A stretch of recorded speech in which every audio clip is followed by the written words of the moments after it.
99% perspiration. This is the hard work. Now, another bit of statistics for you here. That creative phase, research has shown, is probably only 20% of your budget. This is where the big spending occurs in the execution phase, 80% of your budget. So you can do whatever you want, make all your mistakes in the creative phase. Now we got to do it right the first time. That's where we really, really focus. So once we have got the golden egg, this wonderful new offering that we've been working on, we need to remember another chilling statistic. It came from research at the University of Michigan. They found that for 3,000 original ideas, only one finally makes it. Now, you want it to be your one. A lot of them fall by because of lack of development, but also they fail because we're not on the game when it comes to the commercial part of the innovation process. You need to have engaged your operation and salespeople during that development phase so that things are not now a surprise. Time is their biggest advantage. Give them a heads up in advance. The good news here is you know the obstacles as you go out into the marketplace.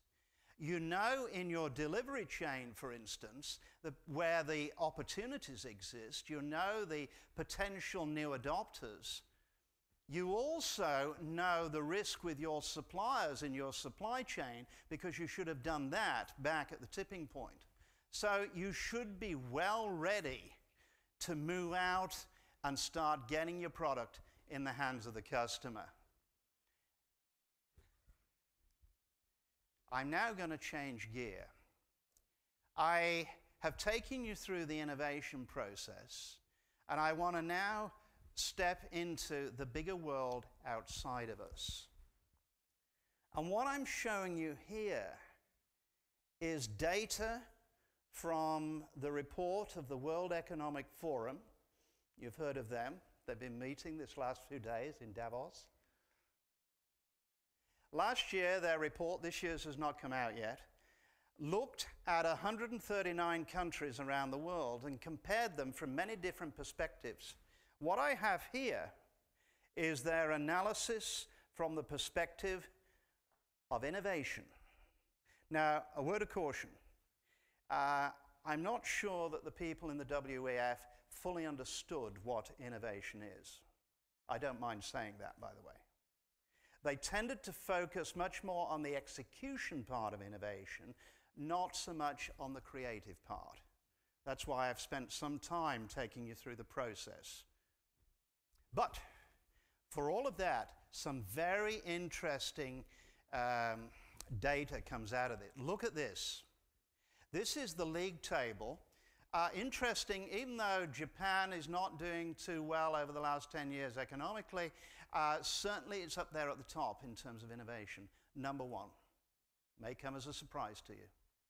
But where I want to point you is look at all those countries that I've highlighted in red. Switzerland, Sweden, Finland, Netherlands, Denmark. In the top 10, and even in the top 20, we have what I call the Nordic cluster. Small countries, in most cases less than 10 million people.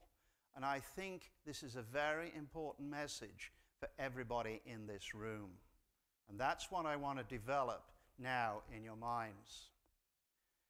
Small European countries have been incredibly successful when it comes to innovation. Germany does well, but you'll see in a moment, it's not everything. The cluster populations are generally less than 10 million people, which shows that size is not everything. The WEF has focused very much on the execution part. For example, a couple of very creative countries, France and Italy, come well down the list. They're around about sort of 15, 16, something like that. But across the world, when we look at this top 20 list of countries, there are some very important lessons that I want to share with you. If you look at the top of the list, Japan, their success comes because the companies there are investing in research and development. Well, you'll say, well, of course that's the case. Look at the USA. They are very poor at company investment in R&D. I'll come to that in a moment. In other words, you don't wait for someone else to do it for you. You get on with it yourself. Don't wait for government support. Be proactive. That's what's happening in Japan. And the other thing that Japan does really well is patenting. They move fast to patent. Some data from Morgan Stanley shows that companies that patent fast outperform their competition tenfold over a 10-year period. Fast to patent is a key lesson. What's also interesting about Japan is their research institutes don't particularly score well. What seems to be happening there is that people are moving very quickly from the universities into industry. That's what you tend to get from an analysis of their data. Let's move to Nordic Europe. Networking, and remember what Tani said, Tani Järvinen, at the beginning of this morning when he was talking about how Finland approaches innovation, how fundamental good networking and good collaboration is. That is what's made the small European countries successful at innovation. And I think that, again, is a very important message for everybody in this room. Do not rely on government procurement. Get on with it yourself. Moving then to the USA, because everybody tends to say, well, you know, those guys have got it all worked out. No, they have not. If you look more closely at the USA, the innovation that's coming there is actually in two clusters. And interestingly, both of them quite close to the Canadian border. I'll come to Canada in a moment. The USA, if you look at the New England states, New York, Massachusetts, that area, that's one cluster area. If you look at Oregon, Washington, and of course California, that's the other area. If you look at the rest of the country, there ain't a whole lot going on. So that's where their innovation is occurring. But I want to point you to where their strength, where they score high. Their research institutes are what they rely on for innovation. Company investment in innovation is actually really bad. They're very short-term thinking. They rely on the universities to do the work. And notice government procurement.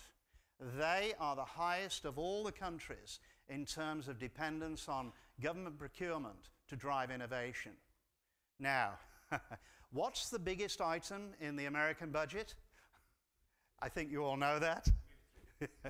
Exactly. Military purchasing is what is driving innovation in the USA. There's a lot of other factors. I mentioned Canada. I haven't got it on the list. One of the criticisms of Canada, people joke about it as a country that grows wheat, exports wheat, and imports pasta. In other words, it tends to rely on its natural resources. It actually is very similar to the UK, Canada, when you look at the profile. Very good research institutes, very good industry collaboration with the research institutes, but terrible at patent rate. The UK's performance on patenting is miserable. And that points to a highly creative nation, rather like Canada, but failure to execute. You can start to see now why I spend time on defining the process. You need both halves of the process if you're going to be successful. And the Taiwan figures, I've put them in there, very, very similar to Japan. So I'm going to summarize the lessons that come out of this in terms of the innovation process. First of all, this is the innovation process on a mind map. It's in your information, your copy of slides. I'm not going to go through this, but this really summarizes all the things that I've talked about. So a mind map there to give you it all. I've shown you that because it's really just background to where I want to take you in terms of lessons learned from those global analyses of innovation. If you start off at the opportunity stage, vital to explore globally, not just in your own country. Get out there in the big world. Network and collaborate. Those are the two big lessons at that initial creative phase. Then moving to the solutioning.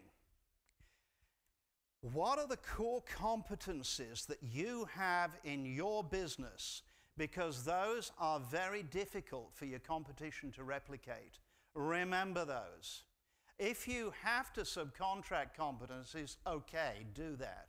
But essentially, you've got to do what you do well. And any new offering has got to be based on your skills and your competencies, not on past products. Develop your new offerings, and then, at the tipping point, develop a sound business case, and very importantly, a new product portfolio that is looking both at short-term and at long-term, as many as 10 years out. Remember, the seed corn matters. Then we get to the development stage. You should be entering your development stage knowing your risks that have all been calculated and where you are constantly re-evaluating them as you go through development. Risk changes. Here you focus, you move with speed at the development stage. And then finally, don't forget, deliver. The world changes at the final point. Up till now, you've been focusing on all the technical features of your new offering. The customer could care less. They are only interested in the benefits of your new offering. Talk to any salesperson and they will tell you the difference between features and benefits. So there's a switch in your language as well at this final point of delivery. So, just to conclude, 3 things you can do. I encourage you to do that self-assessment. You can go to the website to do that. There is an organizational assessment which we can offer to you. It's online, it's complimentary. I normally have, a number of people who ask me afterwards, well, how can we look at the organization? Just let me know, either email me or speak to me afterwards, and get a project started. Because no better way of get your process working than be actually operating it. Get a project underway based on an opportunity that you see out there in the marketplace. Thank you very much.